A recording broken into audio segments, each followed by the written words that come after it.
ये आकाशवाणी रायपुर है। छत्तीसगढ़ी समाचार बुलेटिन के संग वसुधा सेन के जय जोहार। अब सुनो आज के प्रमुख समाचार।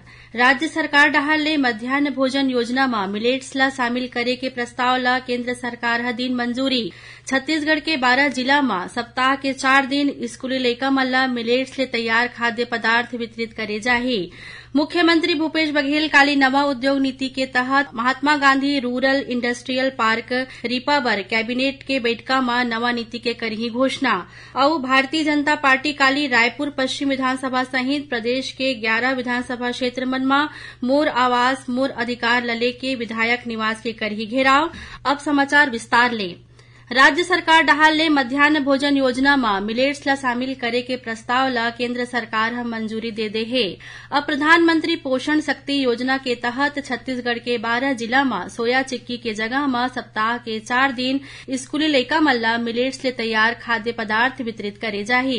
लोक शिक्षण संचालनालय डहार ले केंद्र सरकार ला ये योजना ला आंशिक रूप ले संशोधित करत हुए सोया चिक्की के जगह में मिलेट्स ले बने खाद्य सामग्री वितरित करे जाए के प्रस्ताव भेजे गे रहिस।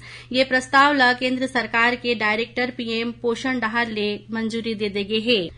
मुख्यमंत्री भूपेश बघेल आज बालोद जिला के ग्राम परस्तराई में दिल्ली वार कुर्मी क्षत्रिय समाज के 53वां वार्षिक अधिवेशन में शामिल हुईन।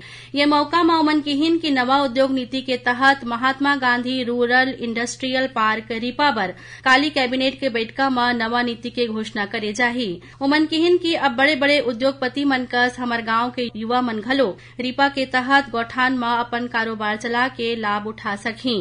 श्री बघेल ह किहिन की वर्तमान में गोबर ले बिजली पैदा करे के अलावा पेंट और कई उपयोगी सामान बनाए जात है। कार्यक्रम में मुख्यमंत्री हा गुंडरदेही में जिला सहकारी केंद्रीय बैंक के शाखा खोले के घोषणा करीन। श्री बघेल हा दिल्ली वार कुर्मी समाज के सामाजिक भवन और विभिन्न निर्माण कार्य बर 1 करोड़ रुपया के राशि दे के ऐलान घलो करीन। एखर पहली मुख्यमंत्री हा ग्राम परस्तराई में वीर शिरोमणि छत्रपति शिवाजी महाराज के प्रतिमा के अनावरण घलो करीन। भारतीय जनता पार्टी काली रायपुर पश्चिम विधानसभा सहित प्रदेश के 11 विधानसभा क्षेत्र मन में मोर आवास मोर अधिकार लले के विधायक निवास के घेराव करही। भाजपा के प्रदेश सह प्रभारी नितिन नवीन हा कांकेर में, प्रदेश भाजपा अध्यक्ष अरुण साव हा महासमुंद में और वरिष्ठ विधायक बृजमोहन अग्रवाल हा राजिम में घेराव के नेतृत्व करही। प्रदेश भाजपा महामंत्री विजय शर्मा हा बतईन की अब तक 23 विधानसभा क्षेत्र मन के घेराव करे जा चुके हैं। उमन प्रधानमंत्री आवास योजना लले के राज्य सरकार ऊपर निशाना साधत है। उमन किहिन की प्रधानमंत्री नरेंद्र मोदी हा गरीब मन ला पक्का मकान देना चाहत है, लेकिन राज्य के कांग्रेस सरकार गरीब और प्रधानमंत्री के बीच में दीवार बन के खड़े हैं। उमन किहिन की भाजपा विधानसभा स्तर में मोर आवास मोर अधिकार लले के जनता के बीच में जावत है। श्री शर्मा हा किहिन की 90 विधानसभा क्षेत्र मन में घेराव के बाद भाजपा मोर आवास मोर अधिकार के तहत जिला के बाद प्रदेश स्तरीय आंदोलन करही। राजधानी रायपुर में आयोजित छत्तीसगढ़ मिलेट कार्निवाल के अंतिम दिन आज नागपुर के प्रसिद्ध शेफ डॉक्टर नितिन शिंदे हा उपास में खाए बर मिलेट्स के फलाहार बनईन। एमा मिलेट्स भंगर पनीर और मूंगफली दाना के फलाहार बर्नियाट पनीर कटलेट विथ पीनट चटनी शामिल है। उमन बतईन की उपास में कार्बोहाइड्रेट साबुदाना के बजाय उच्च प्रोटीन युक्त मिलेट ले बने व्यंजन मन ला शामिल करना चाहिए ताकि थकान महसूस झन होवाए। उमन अपन रेसिपी बना के लोगन मन ला खिलईस और मिलेट्स ला पकाए के सही तरीका बतावत हुए दर्शक मन ला टिप्स घलो दिन। उन्हें होटल प्रबंधन संस्थान IHM रायपुर के छात्र छात्रा मन नुक्कड़ नाटक के जरिया रोज के खान पान में मिलेट्स के महत्व ला बताईन। 13 छात्र छात्रा मन डहार ले प्रस्तुत नाटक के प्रस्तुतिकरण ला लोगन मन खूब पसंद करीन। ये दौरान देखैया मन ला नारा के जरिया मिलेट्स के फायदा के बारे में घलो बताएगी। गोबर ले निर्मित उत्पाद मन के बिक्री बर अंबिकापुर में महिला मन हा विशेष शोरूम शुरू करे है। एला गोधन एम्पोरियम के नाव देगे है।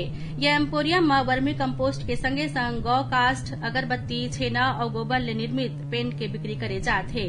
अंबिकापुर के मुख्य चौराहा में ये एम्पोरियम हा सफलतापूर्वक संचालित होवत है। एखर जिम्मेदारी पूरा महिला मन के हाथ में है।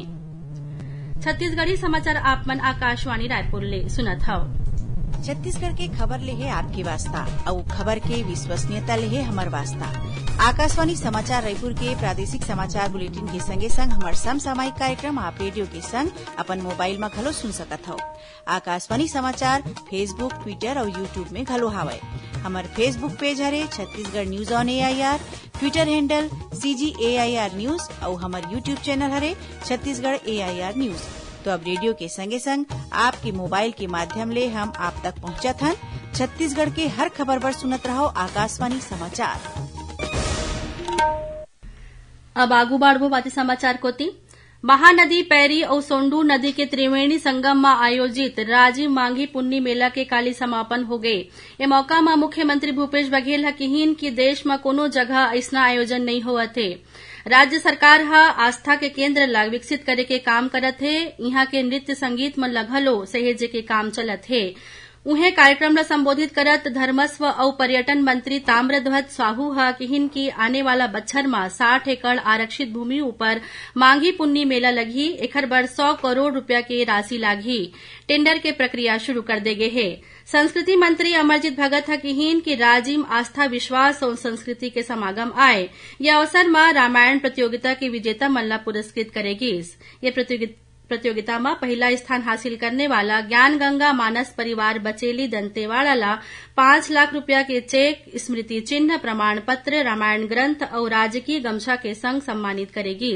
उन्हें दूसरैया पुरस्कार माधुरी महिला मंडल गरियाबंद ला मिले हैं। उमन 3 लाख रुपया और तीसरैया स्थान हासिल करने वाला जांजगीर चांपा जिला के मानस मंडली सरहर ला 2 लाख रुपया के चेक प्रदान करेगी। प्रदेश भाजपा अध्यक्ष अरुण साव आरोप लगाए है कि राज्य के कांग्रेस सरकार विपक्ष ला दबाए के प्रयास करत है।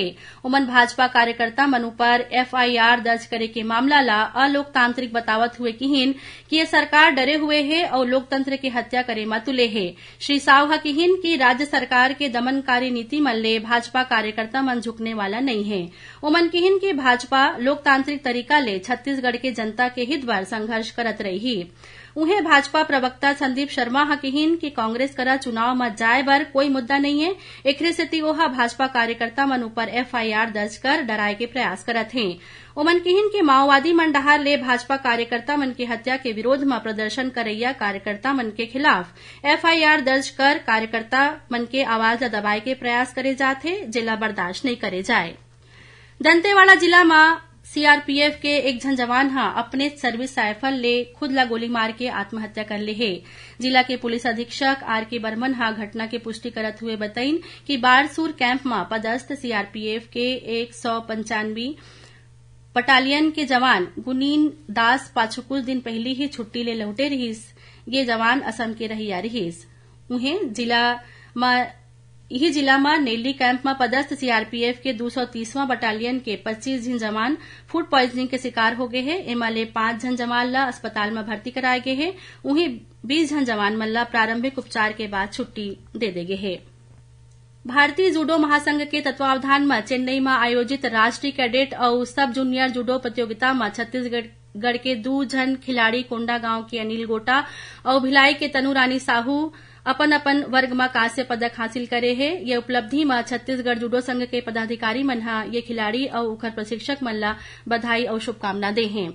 आखिर में प्रमुख समाचार एक फिर राज्य सरकार डहार ले मध्यान्ह भोजन योजना में मिलेट्स ला शामिल करे के प्रस्ताव ला केंद्र सरकार दिन मंजूरी। छत्तीसगढ़ के 12 जिला में सप्ताह के 4 दिन स्कूली लइका मन ला मिलेट्स से तैयार खाद्य पदार्थ वितरित करे जाही।